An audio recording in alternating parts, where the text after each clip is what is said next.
Good day, I'm Theodore Henry, and this is your JIS News for Friday, May 31, 2024. The government has reached an agreement with the unions representing public sector workers on overtime and other key matters relating to conditions of service. Minister of Finance and the Public Service Dr. Nigel Clark made the disclosure as he addressed Thursday's annual general meeting of the Jamaica Civil Service Association. After the salary scale system for public sector workers was overhauled under the compensation review exercise, the unions and government have been negotiating new arrangements for extra hours worked, passenger mile and mileage rates, salary increment, and uniform allowance.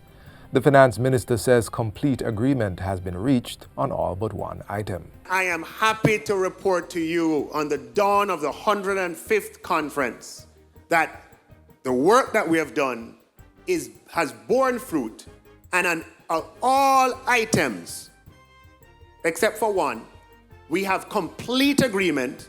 The circulars are drafted and will go out in a few weeks. Dr. Clark says tidying up work is all that remains for the one matter to be finalized, and that's the payment of salary increment. We're working on it, and we're nearly there, yeah? And so we expect that all of these circulars are going to go out at the same time because we honor you, we respect you, and we want to be a great country, and we want a great public service. Jamaica's National Disaster Fund now stands at more than $550 million, a substantial increase from the initial $100 million the fund started with. Prime Minister Andrew Holness gave the update early this week.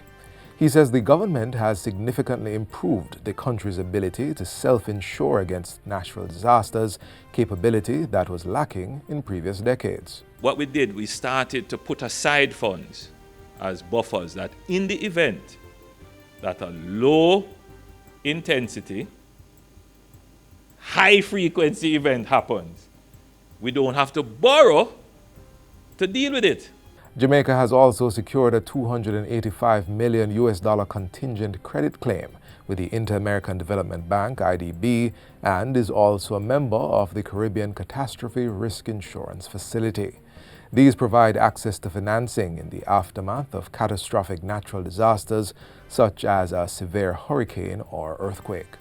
We must be able to recover, within the year that the event occurred. In fact, months after the event occurred. That must be our target, and I'm saying this to all of you who are here, that you have to, your agencies that are responsible for recovery, that has to be your plan. Prime Minister Holness was addressing a meeting of the National Disaster Risk Management Council held in St. Anne on Wednesday. Mr. Holness, who is chair of the council, says the meeting was to mobilize all stakeholders in anticipation of an above-average 2024 Atlantic hurricane season, which commences on June 1. The Ministry of Labour and Social Security will be launching a new initiative geared towards providing comprehensive support to vulnerable groups within society. The Jamaica Partnership Program, JPP, is being designed to include the elderly, persons living with disabilities, and low-income families. Minister of Labour and Social Security Colonel Charles Jr. says it aims to unite stakeholders to address their needs with sustainable solutions, leveraging expertise and resources through coordinated outreach and networking efforts. There is no greater cause than uplifting each other. This is how we will leave no one behind. The minister was making his contribution to the 2024-2025 sectoral debate in the House of Representatives on Wednesday.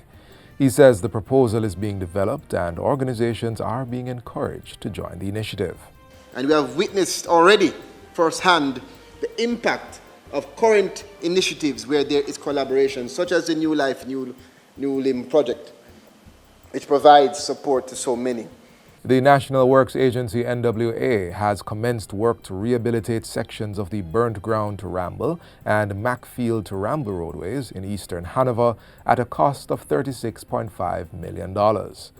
Community Relations Officer for the NWA's Western Office, Janelle Ricketts, says the projects are expected to be completed by June. The projects involve extensive drainage improvement, with the construction of a number of drains, including French drains and curb and channel drains. The projects also involve the reshaping and resurfacing of the roadway using asphaltic concrete overlay. The projects are being undertaken through the NWA's routine road maintenance program and will complement earlier works completed in February along another section of the burnt ground main road. Ms. Ricketts says the corridor is an important one as it connects the parishes of Hanover and Westmoreland with St. James. Citizens previously expressed dissatisfaction with the poor conditions along the corridor. The government started from November to upgrade sections of this particular corridor, and the works that are being undertaken now is an extension of that in terms of having other areas along that particular stretch of roadway improved. And finally, the National Parenting Support Commission, NPSC, will be working with educational institutions to engage more parents in sessions focused on effective child raising. This comes in response to recent discussions surrounding a potential ban of corporal punishment in homes.